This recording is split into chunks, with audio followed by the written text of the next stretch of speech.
Bien, vamos a tratar de entender ahora sobre los principios que rigen la ponderación en T1 y T2 y cómo se generan las imágenes tanto en T1 y T2 y en densidad proteica. No, no es cómo se generan, sino que es básicamente la base física de todo esto y que en cierta forma es lo más primordial de esta...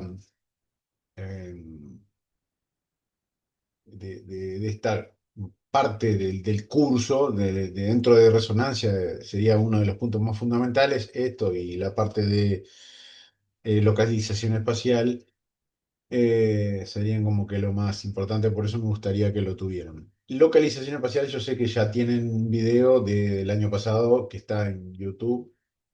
No encontré el de justamente lo que vamos a dar hoy, por eso también lo quiero ya dejar grabado. Como repaso, ¿se acuerdan que nosotros utilizábamos básicamente el hidrógeno, ¿ah? Como sustrato fundamental para que se genere la imagen por resonancia magnética? Característica fundamental que debe tener este sustrato, este producto fundamental que se utiliza, que tiene un protón, no tiene neutrones y tiene un electrón. ¿Tá? Esto hace que eh, tengan lo que se llama un momento magnético. Acuérdense que al tener esta carga negativa que giraba hacia su centro positivo, hacía que este movimiento generara una especie de campo magnético propio de cada protón, propio de cada hidrógeno. Y este movimiento de carga que genera un campo magnético hacía que este tuviera un momento magnético y se lo considera como un pequeño imán por esta característica. A su vez, estaban todos desalineados dentro de nuestro organismo, dentro de este sistema que es el cuerpo humano, que contiene mucha cantidad de hidrógeno. Sus momentos magnéticos, que tienen obviamente una intensidad y una dirección vectorial, eh, estaban totalmente desordenados en sus direcciones y sus magnitudes y por ende anulan sus fuerzas entre sí. Eh,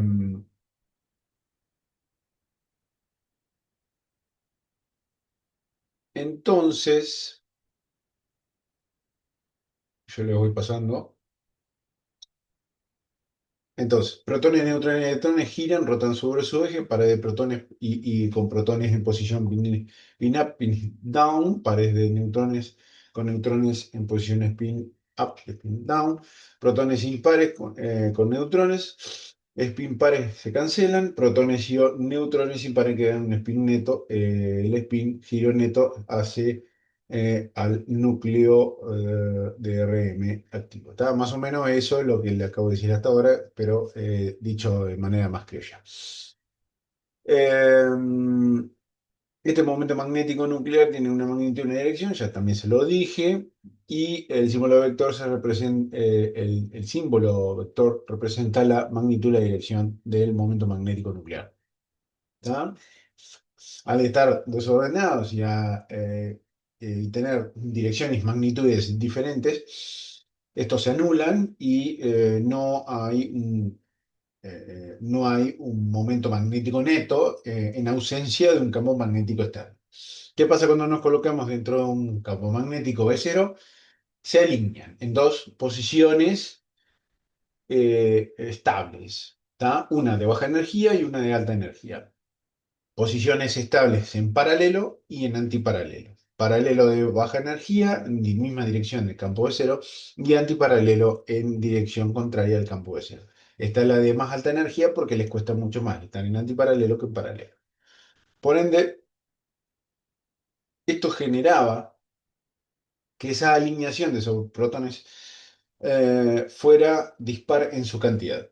Y esta disparidad en su cantidad hace que en sí, en cierta forma, en la sumatoria final, se generara un vector de magnetización neta MZ que es en dirección al campo de cero y en dirección mismo que está el paciente.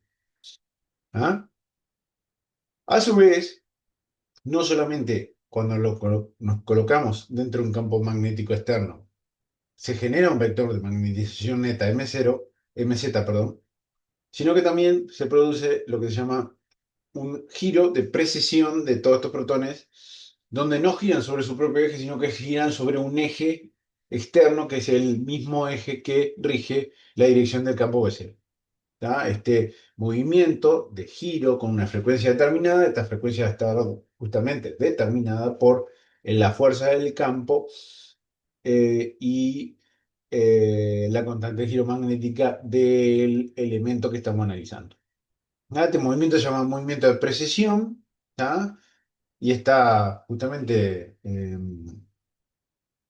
guiada por la ecuación del Larmor, omega, básicamente, donde justamente se calcula esta la velocidad de precesión o la frecuencia precesional, ¿tá?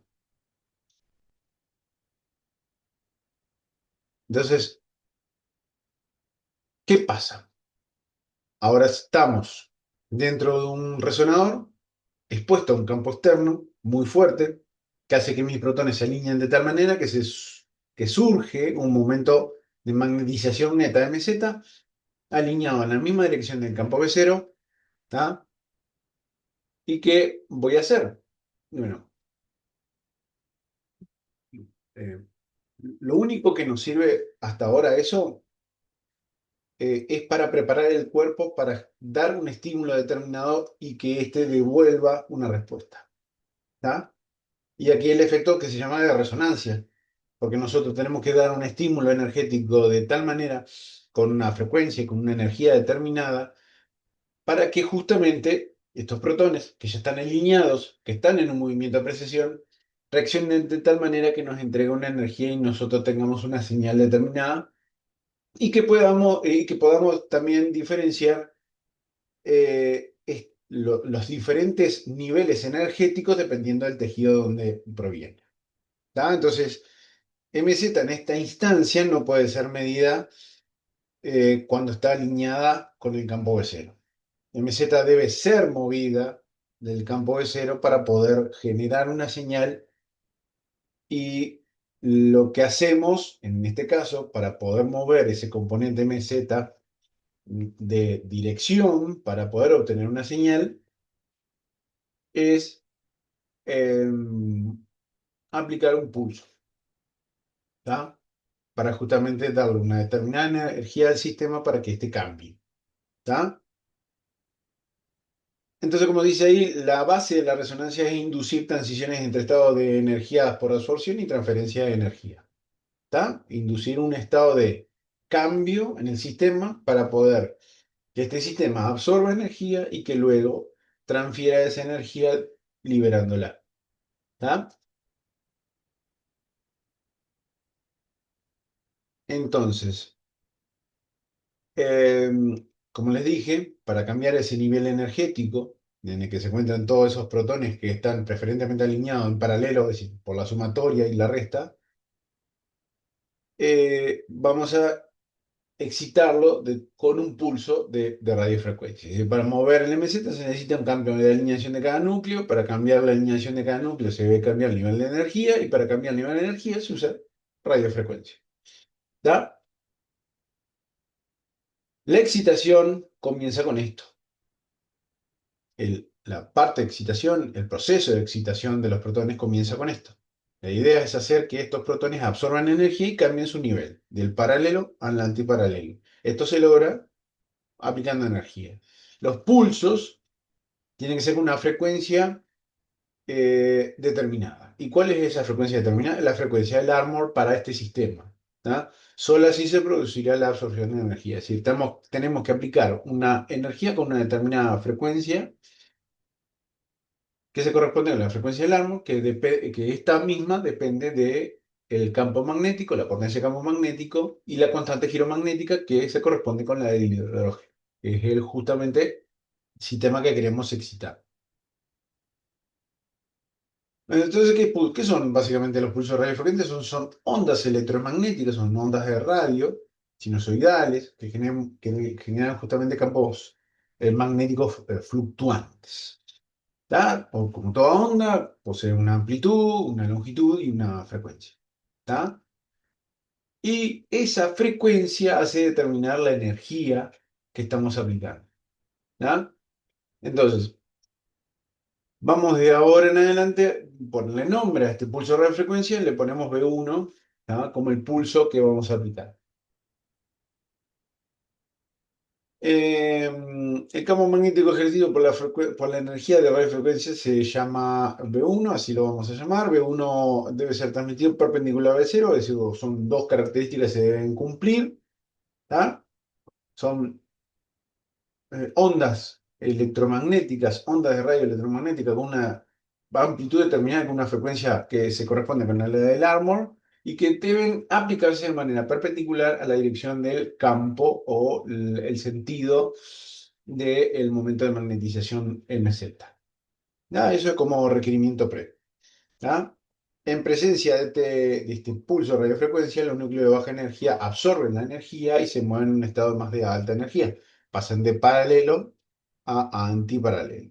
La transición al estado de alta energía por la absorción de esta es la que se le llama justamente efecto de resonancia.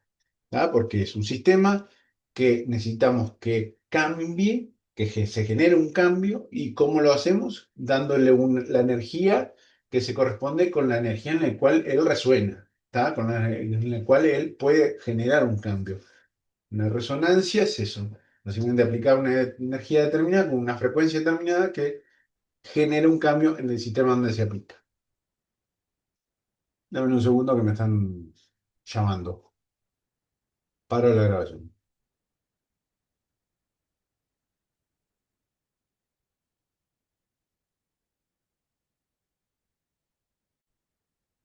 Bien, entonces,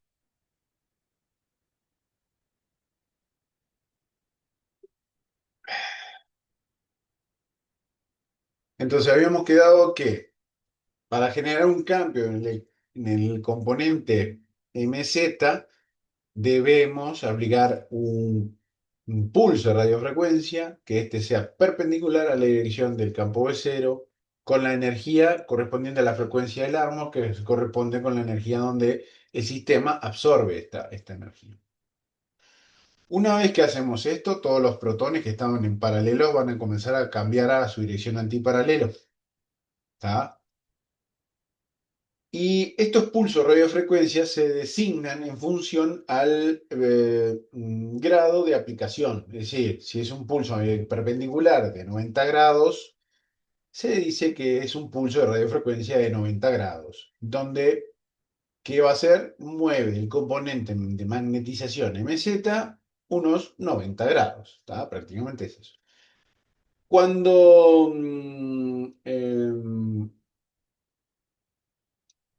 más adelante vamos a ver que estos pulsos de radiofrecuencia también pueden ser de otro ángulo de aplicación. En vez de ser pulso de 90, puede ser pulso de 180 grados y eh, el momento magnético va a cambiar de tal manera que se va a comportar así, a mover a 180 grados. ¿Tá? Entonces, por ahora vamos con un pulso de 90 aplicado perpendicularmente para que el momento de magnetización MZ cambie y se traslade al plano transversal. ¿Tá? Cuando este momento magnético, esta magnetización neta pasa al plano transversal, se le llama MXY, componente de MXY. ¿Tá? En realidad, no es que pasa ni se traslada. Digamos que cuando nosotros damos un pulso de radiofrecuencia de 90, le damos energía a todo un sistema que se compone por una cantidad enorme de protones de hidrógeno que van a cambiar de esa dirección de paralela a antiparalela. ¿Tá? Y a medida que se van pasando, lo que va haciendo es que el componente MZ decaiga y se genere un nuevo componente MXY en el plano transversal. No es que va a hacer esto. Sí, todos van a cambiar de paralelo a antiparalelo, pero lo que estamos viendo es el momento de magnetización neta. Entonces, va a decaer la magnetización neta en el eje Z y se va a comenzar a formar una magnetización neta en el eje XY, porque algunos todavía van a estar en paralelo y algunos otros van a estar en antiparalelo, los que absorbieron la energía. Entonces vamos a tener dos componentes en sí, uno en el MZ y uno en el MXY. Cuando decrece el MZ, va a generarse el MXY. ¿Ah? Y a su vez, no solamente se va a entregar energía y va a haber un cambio de paralelo a antiparalelo, sino que se va a producir otro cambio. ¿Se acuerdan que nosotros estábamos en un estado, en el campo B0, en donde los protones estaban precesando o girando a una frecuencia correspondiente a la del árbol con eje en el campo BC. ¿Tá? Pero las direcciones, ¿tá?, de giro eran aleatorias. ¿Tá? Totalmente aleatorias. Hasta que se le entrega esta energía a modo de radiofrecuencia que hace que no solamente se forme un nuevo componente de magnetización neta en el eje MXY, sino que lo que se produce también es un una, cambio a la coherencia de giro en la precesión. ¿Tá? Colocamos todos nuestros protones de hidrógeno que absorbieron energía en fase, que se llama. ¿Qué quiero decir eso? Que todos van a girar en la misma dirección. Espines desfasados, como vemos acá en el esquema, espines en fase, vamos a tener todos los vectores de giro en la misma dirección de todos los espines. ¿Ah? Ahora que aplicamos energía, debemos medir esto.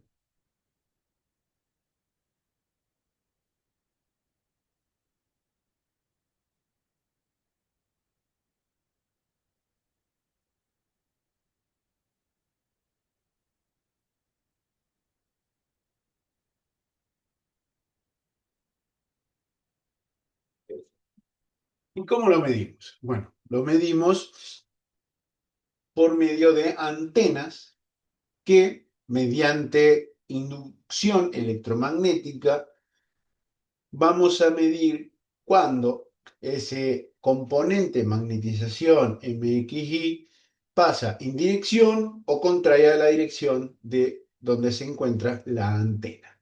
Entonces, por ley de Faraday, si contamos con tres elementos, un conductor, un campo magnético y movimiento de este campo magnético, ¿ah?, eh,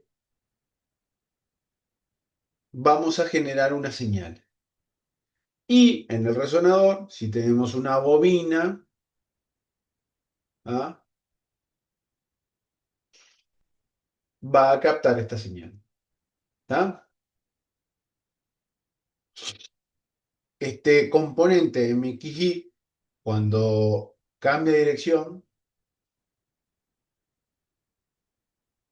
y cuando absorbe energía, también yo le dije que se ponen en fase.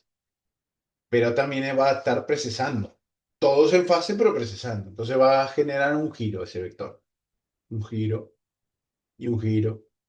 Y si mi antena está acá, ¿ah?, mirando hacia el vector que está girando en precesión, cada vez que pasa y apunta hacia mi bobina, hacia mi antena, va a dar una señal con una determinada posición y magnitud. ¿Tá? Y si pasa contrario, va a dar otra señal. Entonces, si mi componente de mi Kiji está mirando en dirección hacia mi bobina, ¿ah? La señal, si la graficamos, va a ser una señal positiva en mi gráfica. ¿Ah? Si está paralela a mi bobina, no voy a tener señal. Es cero. Si pasa contraria la dirección del campo MXY, pasa opuesto a mi bobina, vamos a tener una señal, pero sí negativa. Y así lo mismo si vuelve a estar en sentido paralelo. Y así vamos a tener un gráfico, ¿tá? En donde vamos a ir viendo cómo va cambiando la señal en amplitud a medida que va pasando el tiempo y va decayendo el MXY. A ver, entonces, vamos a recapitular esto para que se entienda mejor. Tengo un momento de magnetización. Estoy adentro de un resonador. Entro, alineo todo en paralelo y antiparalelo. Son más que están en paralelo. Entonces, si sumo todos los vectores de estos pequeños imanes, vamos a tener un momento de magnetización neta MZ. Necesito cambiar la posición de este momento de magnetización para obtener una señal. Aplico energía con una frecuencia que se corresponda con la del Armor. Este sistema va a cambiar su estado, va a entrar en resonancia. Se va a decaer ese momento de magnetización neta Z y se va a generar un nuevo componente de magnetización MXY. A su vez, se va a generar una precesión eh, de todos mis protones y una puesta en fase de estos protones. ¿Tá? Entonces, este momento de magnetización MXY en fase va a empezar a rotar con ese movimiento de precesión sobre el eje del campo y va a generar una determinada señal en relación a la bobina. Cuando se acerca, mi vector da una señal. Cuando se aleja, da una señal. Cuando está en sentido paralelo, en la misma dirección del campo, no da ninguna señal. Pero ¿qué pasa? Mi MXY no es infinita.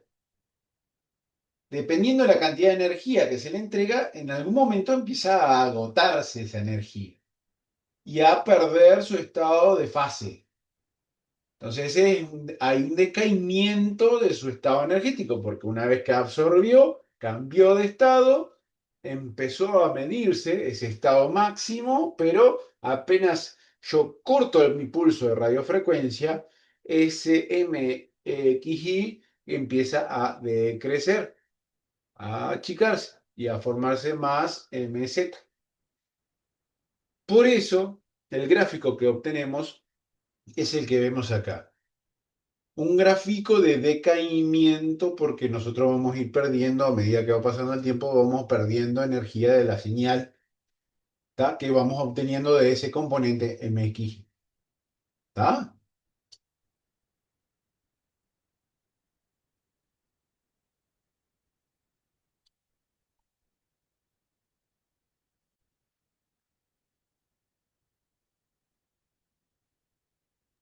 Sí, Sí, sí, profe. sí, es entendible, ¿no? Traté de decirlo lo más básico posible, sin entreverar. Bien, seguimos entonces. Entonces, como le dije, vamos a obtener lo que se llama caída libre de inducción. ¿Tá? Básicamente se refiere a la caída libre o a la caída energética de ese momento de magnetización neta MXY que va justamente decayendo por la pérdida de energía del sistema. ¿Por qué? Porque es mucho más fácil para el sistema estar en un estado de baja energía que uno de alta energía. Entonces, va a perderlo, siempre va a perderlo. Entonces van a ir todos los protones a alinearse de nuevo con el campo y a perder esa energía. Y con esto hace que se vuelva a producir un momento de magnetización neta Z y no el MX. ¿Ya? Todo el campo magnético, entonces, en movimiento produce una corriente eléctrica y viceversa. La corriente generada por el campo magnético es captada por una antena. Existe una señal eléctrica siempre y cuando la resultante del campo magnético no forme 0 grados con la longitudinal.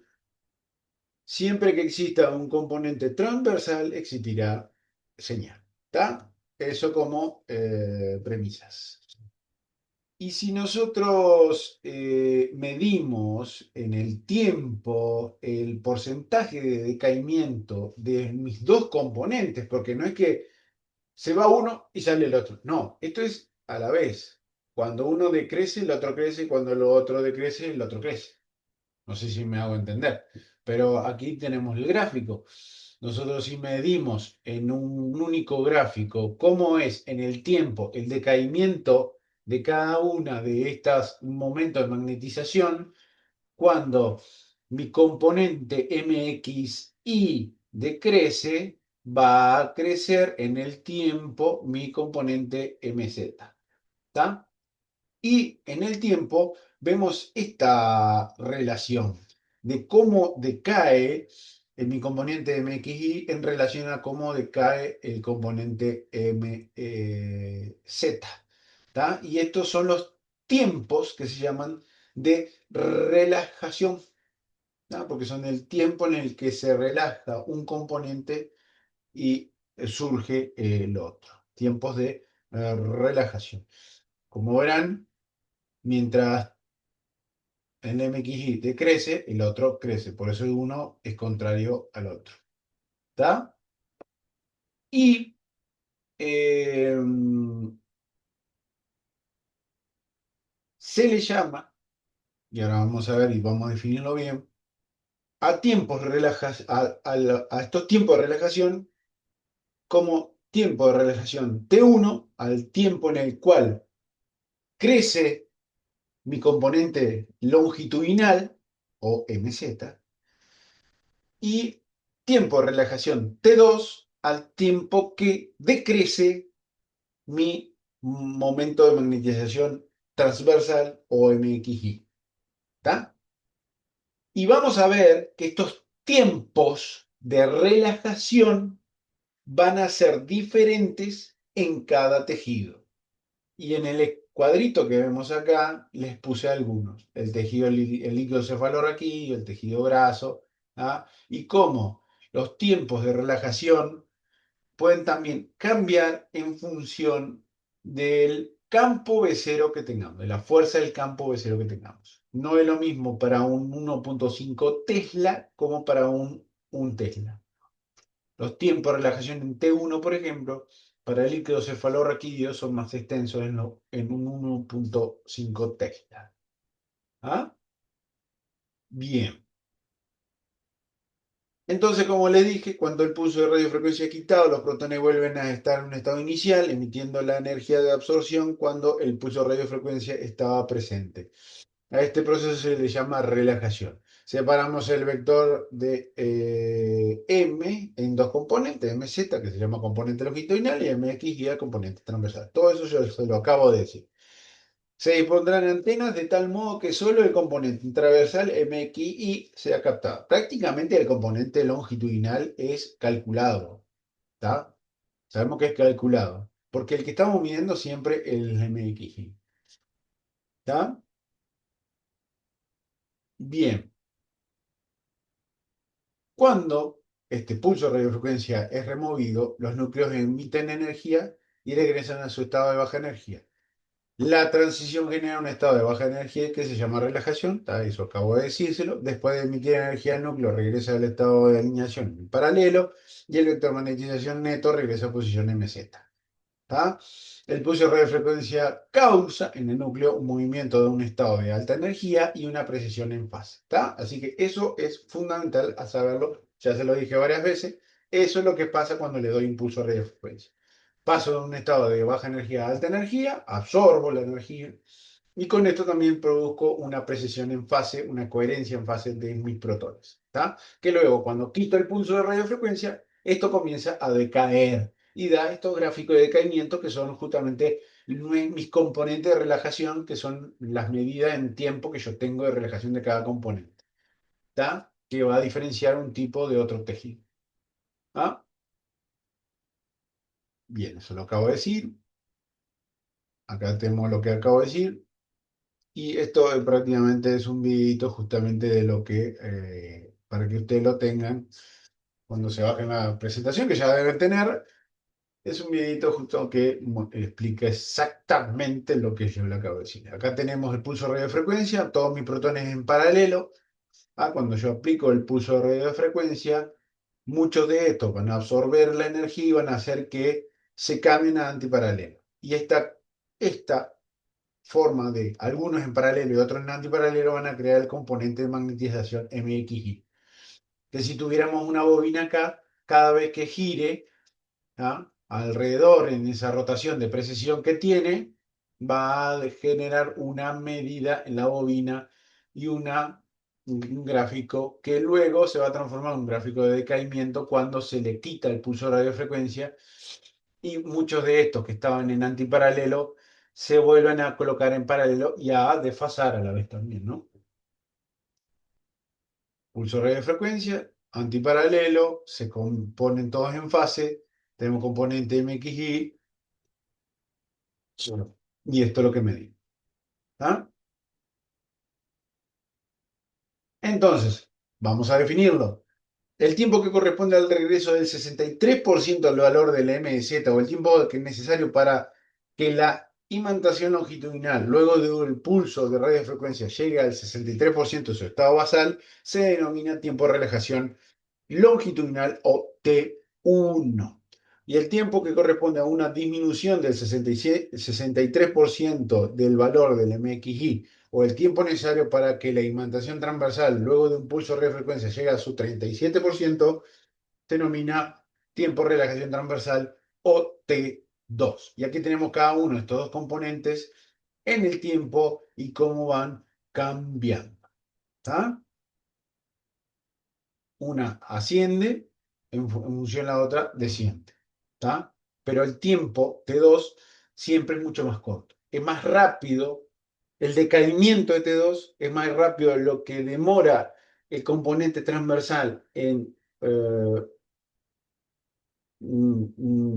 básicamente desaparecer, prácticamente desaparecer, que es lo que surge el longitudinal. Vamos con cada uno entonces. La relajación longitudinal depende mucho de la composición. Yo le dije que estos tiempos eran específicos de todos los tejidos, cada uno de los tejidos. Y aquí el tiempo de relajación T1, ¿tá? Se depende mucho de la estructura y del entorno del mismo tejido por donde viene la señal. La relajación T1 está relacionada con el intercambio de energía térmica, la vibración, ¿tá? La cual se transmite de los protones a su entorno. El entorno generalmente se le dice al entorno de los protones, se le dice el látice. ¿Tá? Y así es como lo van a encontrar en la literatura. ¿Ah? Entonces, eh, como depende mucho de la composición, la estructura y el entorno de los tejidos, y está muy relacionado con el intercambio energético, es decir, cómo vibran estas moléculas de tal manera que pueden liberar su energía y transmitirla. Hay que discriminar que hay las cuestiones de que los tejidos o las moléculas pequeñas y las moléculas grandes difieren en esto justamente, teniendo cada una temperaturas diferentes, generando temperaturas diferentes. ¿No? Moléculas grandes generan más temperatura porque tienen más interacción, más vibración, y las moléculas pequeñas generan vibraciones que no son muy fáciles de transferir porque no tenemos continuidades cercanas con el látice, entonces es difícil, la temperatura es menor. Entonces, cuando el látice o el medio está consiste, básicamente, la estructura que lo rodea consiste en líquido o agua, los protones resultan difíciles de deshacerse de su energía, porque por lo mismo que ya les dije, porque las estructuras están muy dispersas, ¿tá? Y se mueven muy rápidamente. ¿Tá? Debido a que los protones que se encuentran en un nivel de energía superior no pueden entregar rápidamente su energía al entorno, simplemente volverán lentamente a su nivel de energía inferior, su alineación longitudinal. Por eso, como vemos en el gráfico, generalmente, en cuestiones generales, el comportamiento de la relajación longitudinal siempre más extensa en el tiempo y más lenta, ¿tá? Porque generalmente le cuesta más entregar esa energía. ¿Tá? Por lo tanto, la magnetización longitudinal demora mucho tiempo en aparecer nuevamente, el cual implica que los líquidos y el agua tienen unos T1 largos que se le llaman. ¿Tá? Todo lo que es líquido, agua o medios acuosos tienen en T1, son T1 largos o tiempos de relajación T1 largos. ¿Tá? Em, entonces van a brillar por más tiempo, van a entregar no tan rápida, no tan rápido su energía almacenada, entonces lo vamos a ver más brillante. Cuando el entorno está conformado por moléculas medianas, en la mayoría de los tejidos del cuerpo, pueden observarse como líquidos que contienen, por ejemplo, moléculas de diferentes tamaños, eh, una sopa de moléculas que se mueven y cuentan con campos magnéticos fluctuantes cercanos a la frecuencia del árbol de los protones de precesión, la energía se puede transferir de manera mucho más veloz y aquí es cuando se dice que los T1 son cortos. ¿Tá? Entonces, si vamos a los gráficos, solamente de los tiempos de relajación de diferentes tejidos, ¿tá? Materia blanca, materia gris, líquido cefalorraquídeo, grasa, ¿tá? Eh, aquello que contiene mucha agua es más difícil de entregar energía y los tiempos de relajación son más extensos. Aquello que contiene menos agua, más moléculas, son los que tienen tiempos de relajación más cortos y es más fácil de entregar la energía. Por ende, si es más fácil entregar la energía, yo la entrego más rápidamente la energía. Y si la entrego más rápidamente para medir esta energía, me cuesta más. Entonces, no es tan brillante. Generalmente la grasa brilla más, por ejemplo, que la sustancia blanca, que la sustancia gris, por ejemplo. La sustancia blanca tiene mucha grasa. Por eso está un pelín más por encima de la sustancia gris. ¿Tá? Aquí vemos, por ejemplo, los tiempos de relajación de diferentes tejidos, por ejemplo, la grasa, el hígado, el riñón, ¿tá? Músculo cardíaco, el músculo esquelético, ¿tá? Con O sea, récord profe, un tela y medio. Perdón, dime. entonces, cuanto menor sea el tiempo T1, en una imagen de T1 se vería más hiperintenso eso, más brillante, más blanco, como la grasa en este caso. En realidad no. Ah, Si yo entrego muy rápido mi energía, la pierdo enseguida, ¿tá? Si yo tengo más tiempo, tengo unos más largos, brillo más. Porque lo tengo más tiempo la energía en sí, en el sistema. Es al revés de lo que uno puede pensar, capaz. o sea, en una imagen T1 el líquido cefalorraquídeo se vería bien blanquito entonces, porque libra más, por más tiempo. Y la grasa,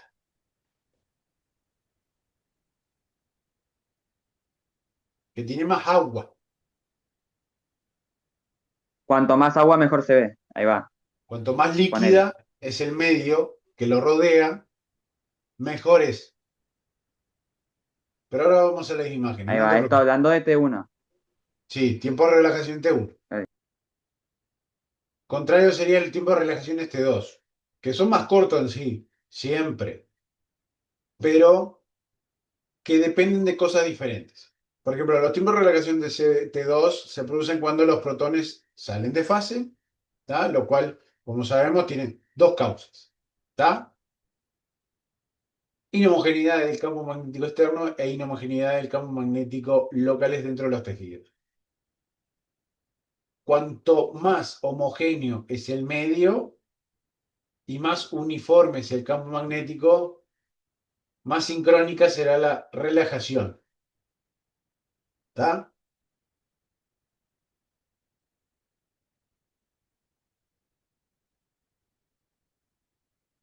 Entonces, debido a que las moléculas de agua se mueven muy rápidamente, sus campos magnéticos locales fluctúan rápidamente y por lo tanto se promedian una con otras, por lo que no hay grandes diferencias netas en campos magnéticos internos de un lugar a otro. Si no hay diferencias en la fuerza del campo magnético dentro de un tejido, los protones se mantienen alineados por un largo tiempo antes de desfasarse. Por ende, el dedo es más largo. ¿Qué pasa acá? Lo que rige es el tiempo de desfase. ¿Está? Si nosotros tenemos un tiempo más lento de desfase, mi T2, mi tiempo de relajación T2 es más largo. ¿Está? En el agua, el T2 es más largo. Mi desfase es más largo. Los líquidos impuros, como por ejemplo aquellos que contienen moléculas más grandes, hay mayores variaciones en los campos magnéticos locales. Las moléculas más grandes no se mueven tan rápidamente para sus campos magnéticos locales, no se anulan tanto unos con otros, y bueno, consecuentemente estas diferencias más grandes en campos magnéticos locales causan diferencias más grandes en frecuencias de precisión, por lo tanto los protones se desfasan más rápidamente. ¿Tá? T2 corto. Moléculas grandes, T2 corto, agua, T2 largo. ¿Está? Y aquí tenemos algunos ejemplos. ¿Está? Hígado, músculo esquelético, músculo cardíaco, riñones, vaso, grasa. ¿Ah? Más o menos todos tienen el mismo comportamiento. Materia gris, materia blanca. ¿Ah? Y la grasa aquí en este caso, tiene un tiempo de relajación T2 mucho más rápido que, por ejemplo, la materia blanca o la materia gris. ¿Ah? Entonces, eh, ¿cuál es la información real contenida en una señal de resonancia? Bueno, podemos concluir que durante un proceso, un regreso del componente de magnetización al equilibrio, la señal recuperada posee al mismo tiempo la información del T2 visible y las informaciones T1 potenciales, porque como es calculado, básicamente nosotros lo único que estamos midiendo es el componente MXY, pero escondidas. ¿Tá? T2 va a depender de los desfasajes de los espines de los espines causados por las inhomogeneidades moleculares propias de los tejidos estudiados. Eh, entonces hablamos de qué? De inhomogeneidades intrínsecas. Inhomogeneidades intrínsecas, que son las inhomogeneidades de los tejidos.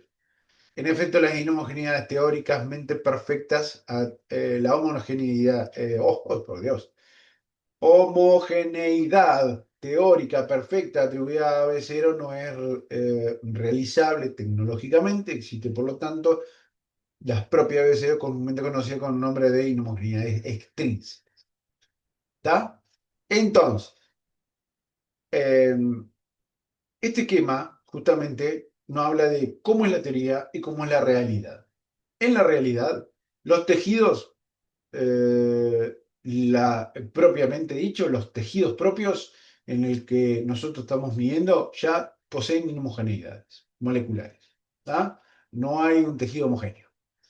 Eh, y a su vez, también tenemos inhomogeneidades del mismo campo B0. El campo B0 no es estricto, no es fluctuante, tiene pequeñas fluctuaciones que hacen que tengan estas inhomogeneidades que se le llaman extrínsecas.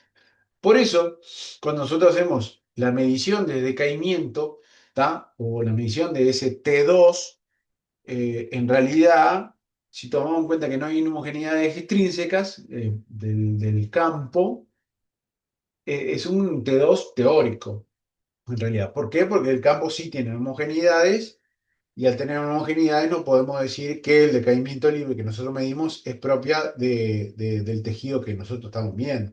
Nosotros tenemos que decir que, o sea, así es como se lo designa con T2 asterisco, porque el T2 asterisco es el T2 teórico sumándole esa inhomogeneidad del campo de cero. ¿Está? Y si vamos al gráfico, como lo medimos, el decaimiento es más abrupto aún, ¿tá? La pérdida energética es más abrupto aún y la señal es muy acotadita, muy pequeña. Casi no podemos sacar algo como para reconstruir ahí y generar una imagen. ¿Tá? Eh, entonces, ¿qué hacemos? ¿Está?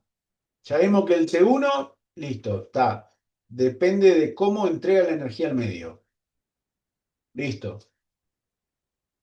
Eh, lo caracteriza que sea el tiempo de relajación más largo o más corto, el hecho de que sea agua o algún tejido que tenga muchas moléculas cercanas entre sí. ¿Está? Y dependiendo cómo entrega la energía, la señal que vamos nosotros va a obtener como brillo. Recién hablábamos de eso. Ahora, con T2, que en realidad nosotros lo que hacemos es medimos el T2 teórico, con ese decaimiento, ¿tá? Y el T1 básicamente lo calculamos. Está ahí, está escondido, ¿no? Es potencial, un T1 potencial, pero que está escondido. Ahora vemos que el T2 no es así como es en la teoría, y también el campo de cero es inhomogéneo. Sabemos que tenemos inhomogeneidad de los tejidos, pero también es inhomogéneo. Ahora, si hacemos los cálculos de T2, los decaimientos T2, tomando en cuenta las homogeneidades del campo, la señal que obtenemos de decaimiento que mide la antena, que mediría la antena, es muy pequeña. No nos da, esa señal es muy pequeñita, no nos da como para generar, no sé, una imagen o algo, o tener una amplitud de señal. Entonces nosotros tenemos que hacer algo para amplificar esto, ¿tá? Y generar una señal que sea medible, que nosotros la podamos utilizar como para generar una imagen. Y bueno, hubo un genio ahí que se le ocurrió, y bueno, pero si le damos otro pulso, ¿tá? Básicamente fue así. Se le aplicó, se le aplicó primero un pulso de 90 grados y luego se le aplicó un pulso de 180 grados. ¿Qué hizo esto? Básicamente, eh, lo que hizo le dio la energía suficiente para que tengamos un refasaje de mis protones para que luego comiencen a desfasarse de nuevo. Esos protones que se estaban desfasando, si fuera lo teórico sería esto, pero como lo real no es lo que nos parece, sino que también están en las homogeneidades del campo, tenemos que también tener en cuenta que el decaimiento es mucho más abrupto y es esto que vemos acá, es solamente esta señal. El T2, cuando se está eliminando el componente MXY, como vimos, es el desfasaje. Nosotros le vamos a dar un pulso justo cuando se está casi por desfasar del todo y dar un pulso de 180. Y esto hago que le entrego energía al sistema y vuelvo a colocar esos protones que se estaban desfasando a ponerse en fase de nuevo, pero en vez de en ángulo perpendicular a 90 grados, a 180 grados. Perpendicular, pero a 180 grados, en dirección totalmente opuesta. Si cuando nosotros hicimos el pulso de 90, todos mis protones fueron hacia este lado y se dejaron en fase, voy a dar un pulso de 180 para que mis protones vuelvan todos a un estado de fase, pero en dirección opuesta.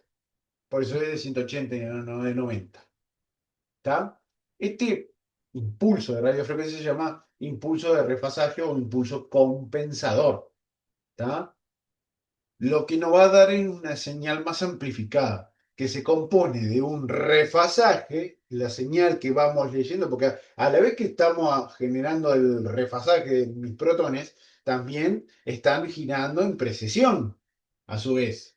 Y este giro en precesión va aumentando, ¿tá? A medida que se van poniendo en fase, ¿tá? Pero sigue tomando la antena medición.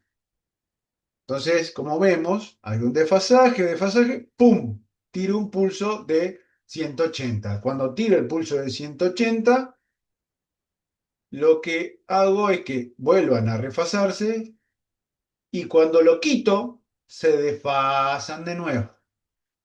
Ese pulso de 180 de refasaje, que hacen que se vuelvan todo a su estado de fase, y luego cuando lo quito se desfasan, generan una señal mucho más grande, más amplia, que se puede medir. Y adivinen cómo es que se llama. Un eco. ¿Está? Es el eco de la señal. Entonces, la, la secuencia spin eco más básica es esta. Una secuencia donde yo emito un pulso de 90 grados seguido de un pulso de 180, compensador, para generar un eco que se pueda leer y así tener un T2 con un decaimiento medible. ¿Ah? Esa es la secuencia de spin eco básica.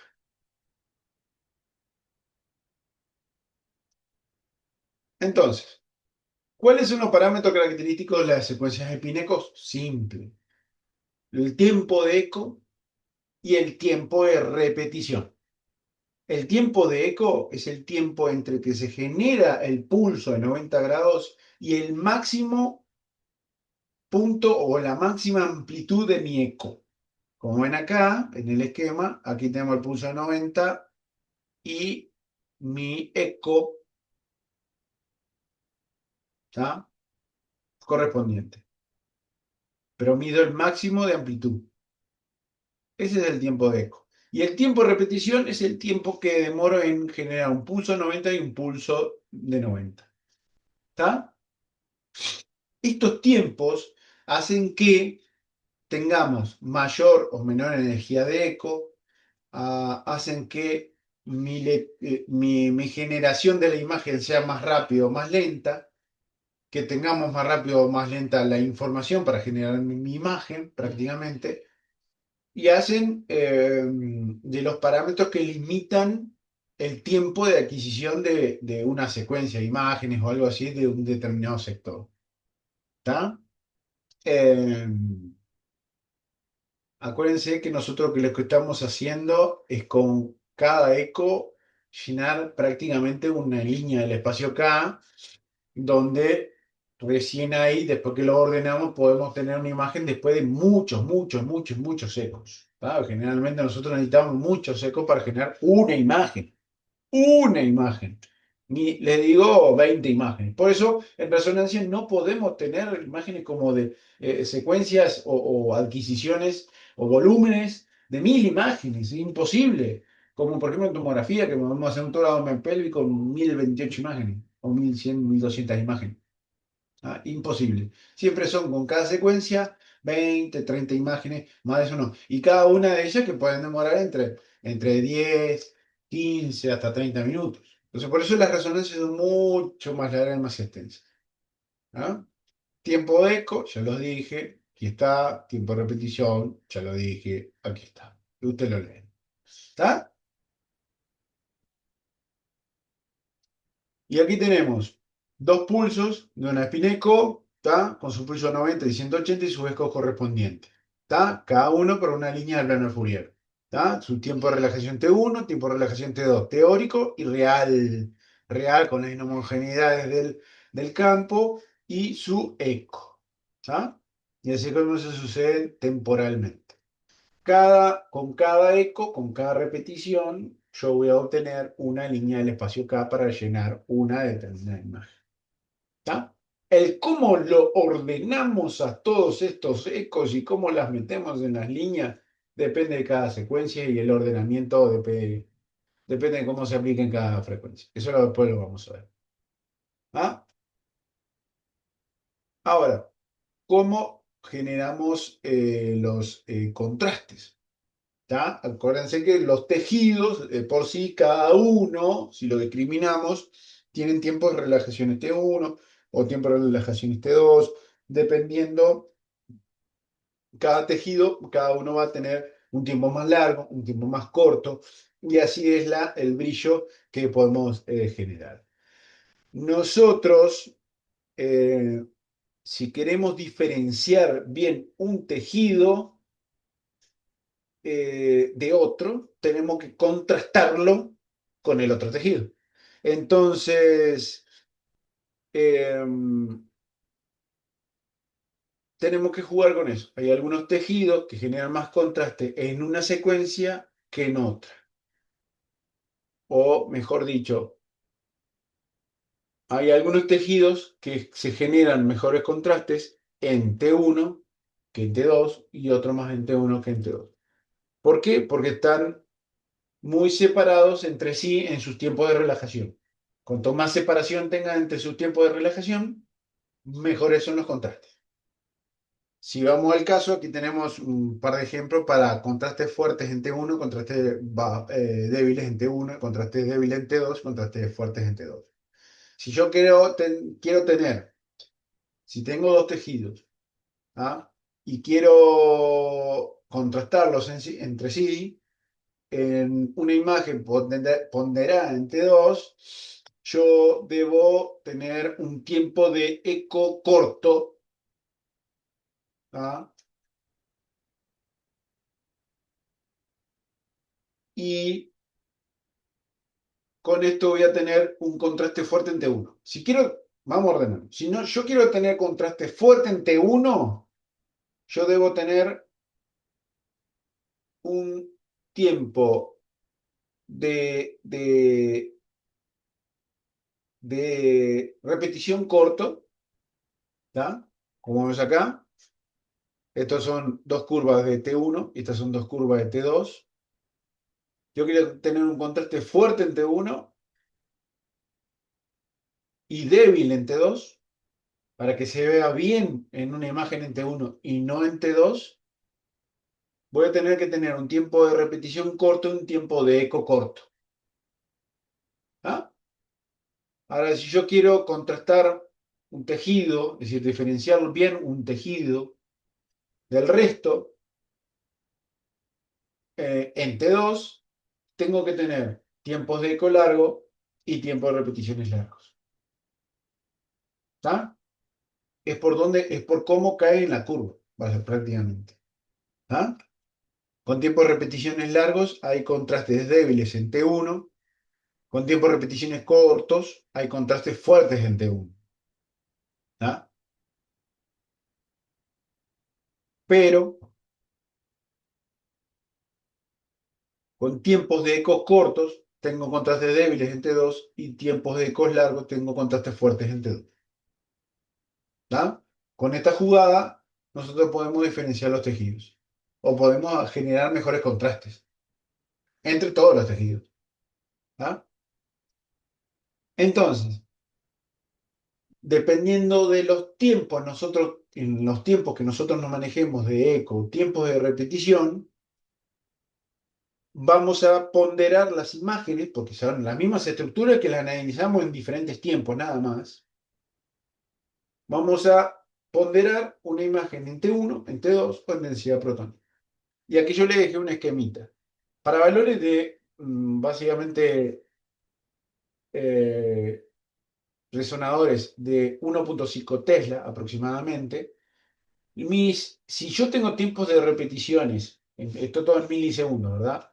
De entre 400 y 600 milisegundos, se va a ponderar en T1, ¿está?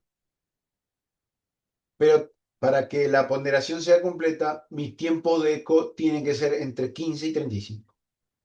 Es la sumatoria de los dos tiempos, ¿verdad? Tiene que ser un tiempo de repetición de entre 400 y 600 y un tiempo de eco de entre 15 y 35. Va a ponderar solo en T1 y vamos a tener imágenes con contraste en T1. Si yo ¿ah?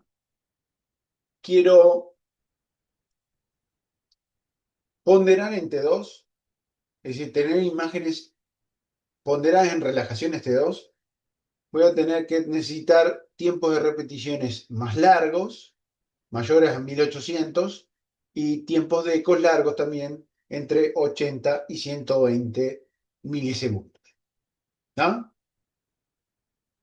Entonces, eh,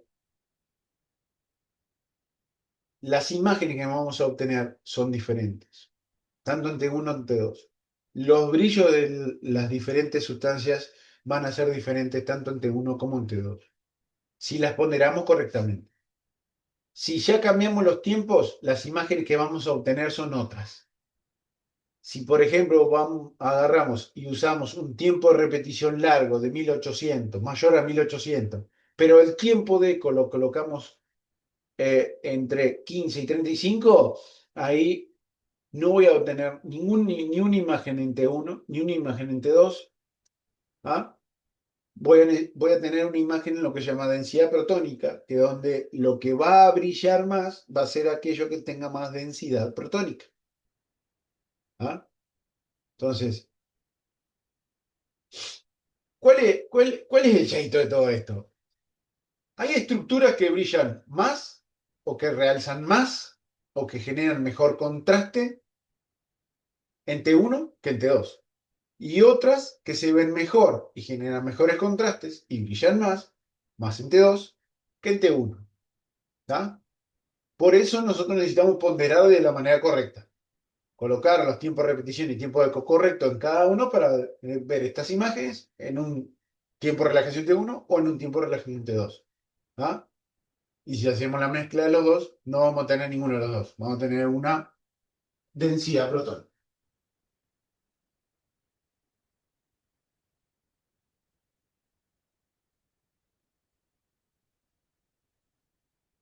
Bien, denme un segundito.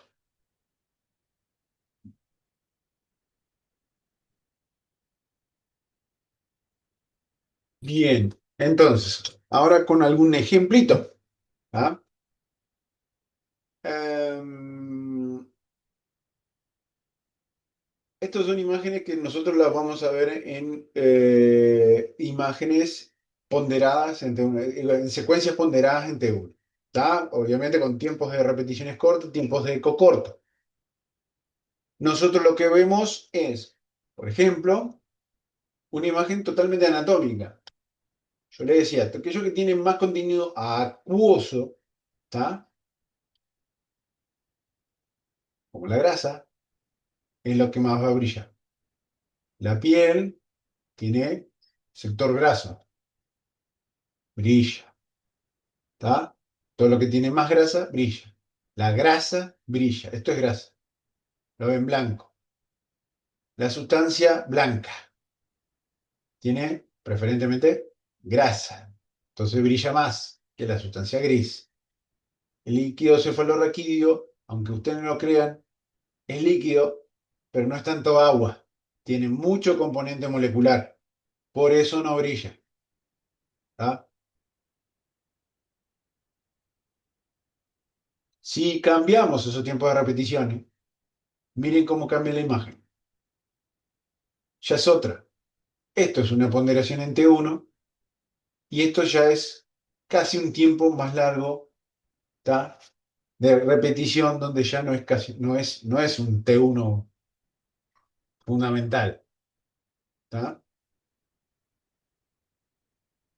Si hacemos lo mismo, pero sin cambiar el tiempo de repetición, hacemos lo mismo con el tiempo eco, cambiándolo, aumentándolo, pasa exactamente lo mismo con la imagen. No es la misma. Entonces, para generar este contraste de esa sustancia donde sabemos que en T1 van a brillar, tenemos que tener los tiempos de repetición y tiempo de eco cortos. ¿Ah? Por ejemplo,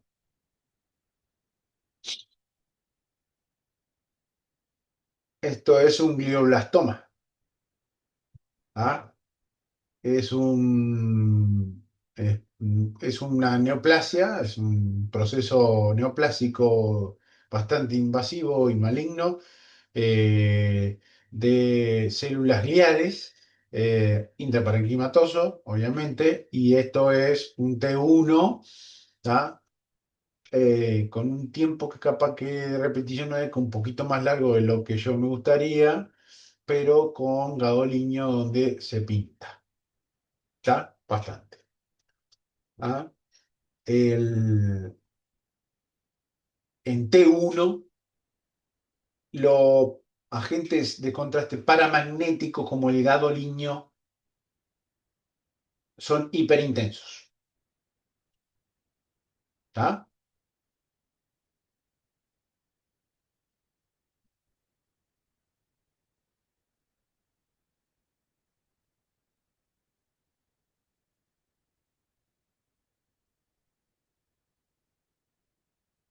Y ahora que, a ver, ahora me quedé pensando en lo que me había dicho Gonzalo Bonilla. Bien, lo que le decía, que hoy me estaba tratando de acordar qué era lo que me había preguntado Gonzalo Bonilla, y en realidad me quedó como que yo le había dicho al revés. En realidad, él me preguntaba algo, lo del tema del brillo, y si era T1 corto o T1 largo. Creo que con esta imagen acá, con estos ejemplos, te voy a sacar de la duda. Eh, lo que yo te decía hoy, yo no sé, no me acuerdo, creo que te lo dije al revés. Eh, Cuando tenemos un T1 largo, nosotros la entrega de energía es más fácil y se disipa de mejor manera. Y con un T1 corto entrega más rápidamente la energía, y siempre cuando nos entregan de manera más rápida la energía, vamos a tener mayor intensidad de la señal. Por eso el ejemplo acá, por ejemplo, de que agentes paramagnéticos, como por ejemplo el gadoliño, generan brillo, es fundamental. Y el tema de la grasa, que tiene agua, bastante agua, eh, también brilla. Ahora, contrario es cuando tienen unos largos,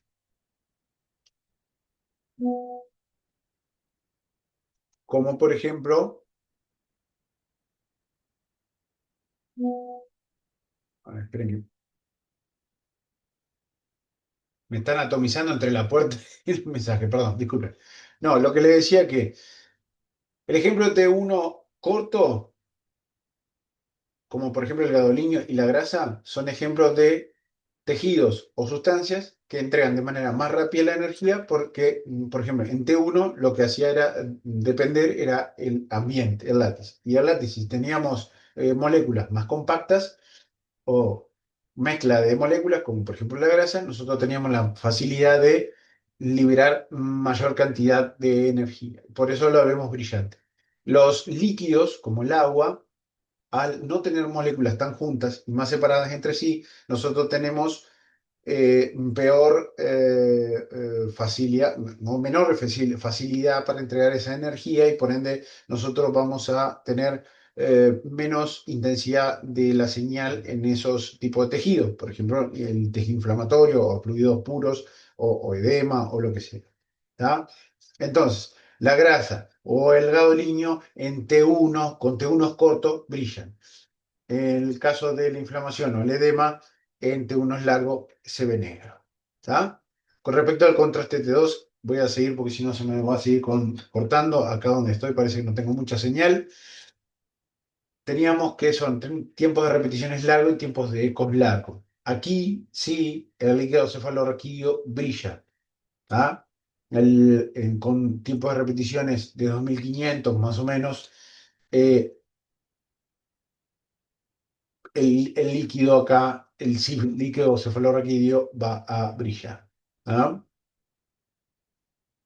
Ejemplos de T2 corto y T2 largo, lo mismo. Con T2 largo, acá tenemos el edema, la inflamación o los fluidos puros, por ejemplo, son brillantes. Con T2 cortos, todos aquellos efectos de susceptibilidad magnética, aquellos, por ejemplo, la descomposición de los componentes de la sangre que tienen hierro y demás. eh, por ejemplo, en esta imagen vemos eso, ¿tá? Esta parte negrita que vemos acá, lo vamos a ver con tiempos de relajación. transversal largos, es decir, tiempo de relajaciones T2 largos. ¿Está?